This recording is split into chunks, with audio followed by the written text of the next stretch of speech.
Pythagoras বলেছিলেন, a fool is known by his speech and a wise man by silence. একজন বোকার পরিচয় তার কথার দ্বারা বোঝা যায়, আর একজন জ্ঞানীর পরিচয় হয়ে থাকে তার নীরবতায়। এমনকি আচার্য চাণক্য বলেছিলেন, যে ব্যক্তি এটা বুঝে যাবে যে কখন, কোথায়, কি এবং কতটুকু বলতে হবে, সে ব্যক্তিকে সফল হওয়া থেকে কেউ আটকাতে পারবে না। কারণ ধনুক থেকে বের হওয়া বাণ আর মুখ থেকে বের হওয়া কথা কখনোই ফিরিয়ে আনা যায় না।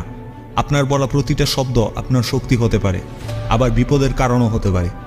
আপনি খেয়াল করে থাকবেন, যখন আমরা কারোর সাথে তর্ক করি আর সেই তর্ক করার পর চিন্তা করি যে ওই সময় আমি এটা বলতে পারতাম, সেটা কেন বলিনি, যদি তখন এটা বলতাম তাহলে তো আমি সঠিক হতাম।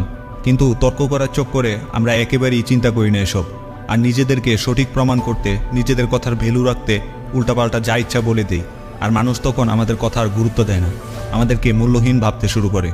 তবুও অনেক মানুষ তাদের নিজেদেরকে বড় দেখাতে চুপ থাকতে পারে না, যেখানে অনেক মহাজ্ঞানী, মহারাজা এবং সফল ব্যক্তিরা উদাহরণ হয়ে রয়েছেন এবং বুঝিয়েছেন সাইলেন্স থাকার মধ্যেই আসল ক্ষমতা থাকে। তাই আজ আমি 5টি পয়েন্ট বলবো, যার মাধ্যমে আপনি বুঝতে পারবেন সাইলেন্ট বা চুপ থাকার গুরুত্ব কতটা। সাইলেন্ট থাকার প্রথম উপকারিতা হলো, silent will make you appear more powerful. অর্থাৎ চুপ করে থাকা বা নীরবতা আপনাকে বেশি শক্তিশালী দেখায়। একজন অন্যতম যোদ্ধা সান তজু ওনার সাইলেন্ট থাকার মাধ্যমে অনেক শত্রুদেরকে হারিয়েছেন।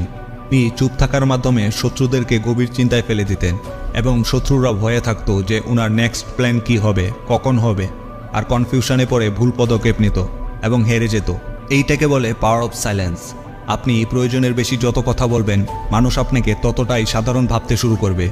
অন্যদিকে সাইলেন্ট থাকলে আপনি এটা ভাবতে পারেন যে আপনাকে কি বলতে হবে এবং সঠিক কোনটা। আর চুপ থাকার পর আপনি যখন কিছু বলবেন, সেই কথাগুলো উঁচুনি থাকবে আলাদা। সেকেন্ড পয়েন্টটি হলো, no one can fool you or manipulate you. অর্থাৎ কেউ আপনাকে এত সহজে বোকা বানাতে পারবে না যদি আপনি চুপ থাকা শিখে যান। যখন আপনি কারোর সাথে কথা বলবেন এবং সেই সময় যদি চুপ থাকেন, তাহলে সামনে থাকা মানুষটির কথা আপনি মন দিয়ে শুনতে পারেন। তার বডি ল্যাঙ্গুয়েজ, কথা বলার ধরন দেখে এটা বুঝতে পারেন যে সে কি সত্যি বলছে নাকি মিথ্যা বলছে, অথবা সে কি চায়, নাকি সে আপনাকে বোকা বানানোর চেষ্টা করছে, নাকি সত্যি আপনার উপকার করতে চায়। আর এই বিষয়গুলো যখন আপনি চুপ করে শুনবেন, তখনই অবজারভেশন করতে পারবেন, আর শোনার সাথে সাথে তার উদ্দেশ্যটাও বুঝে সঠিক সিদ্ধান্ত নিতে পারবেন। Third point, silence gets people's attention. আপনি যদি কোনো গ্রুপ মিটিংয়ে থাকেন অথবা কোনো ক্লাসে থাকেন, তখন হয়তো বুঝতে পারেন যে কিভাবে চুপ থাকার মাধ্যমে অ্যাটেনশন গ্র্যাব করে ফেলা যায়। কারণ আপনি খেয়াল করে দেখবেন, টিচার যখন ক্লাস নেওয়া শুরু করে, তখন মনের অজান্তেই আমরা অন্যমনস্ক হয়ে যাই, বিভিন্ন বিষয় নিয়ে ভাবতে শুরু করি, অথবা পাশে বসা বন্ধুর সাথে কথা বলতে থাকি, আর টিচারের কথা ব্যাকগ্রাউন্ডে চলতে থাকে। কিন্তু হঠাৎ টিচার যখন চুপ হয়ে যায়, তখন আমাদের ফোকাস অটোমেটিক টিচারের উপর চলে আসে। কারণ সাইলেন্স আপনার ব্রেনকে সিগন্যাল দেয় যে কিছু তো হয়েছে, আর তখনই আপনার অ্যাটেনশন বেড়ে যায়। ঠিক তেমনই আপনি নোটিস করে থাকবেন, যখন আপনি কোনো গ্রুপে বা কারোর সাথে কথা বলছেন, কিন্তু আপনার কথা কেউ শুনছেই না বা পাত্তা দিচ্ছে না। কিন্তু যখন আপনি চুপ হয়ে যান, তখনই আপনি দেখবেন সবাই আপনার উপর অ্যাটেনশন দিচ্ছে। তারা এসে জিজ্ঞাসা করছে, কি ব্যাপার, আগের মতো কথা বলছো না, কি হয়েছে? Number 4, silence makes you more creative. চুপ থাকার মাধ্যমে আপনার ক্রিয়েটিভিটি আগের চেয়ে আরও বেটার হওয়া শুরু করবে। যখন আপনি চুপ থেকে নিজের সাথে একা সময় কাটাবেন, নিজেকে সময় দেওয়া শুরু করবেন, আপনার মাইন্ডে বিভিন্ন ধরনের ক্রিয়েটিভ চিন্তাভাবনা আসা শুরু করবে। আপনার ক্রিয়েটিভ থটস আপনাকে ধীরে ধীরে প্রোডাক্টিভ তৈরি করে ফেলবে। আপনি যত বেশি ক্রিয়েটিভ চিন্তা করবেন, আপনার ইমাজিনেশন পাওয়ার অর্থাৎ কল্পনা শক্তি তত শক্তিশালী হবে। আর কল্পনা শক্তি হলো পাখির মতো, আপনি যত উপরে উঠতে দেবেন, আপনি ততটাই লাইফে অ্যাচিভ করতে পারবেন। আপনি নিজেকে চুপ রেখে এবং নিজেকে পজিটিভ রেখে যে কোনো কাজকে বেটার উপায়ে করার ক্ষমতা রাখেন। কারণ চুপ থাকার মাধ্যমে আপনার পজিটিভ মাইন্ড আপনাকে better decision, better imagination grape করতে সাহায্য করে, যা আপনাকে ক্রিয়েটিভ বানায়।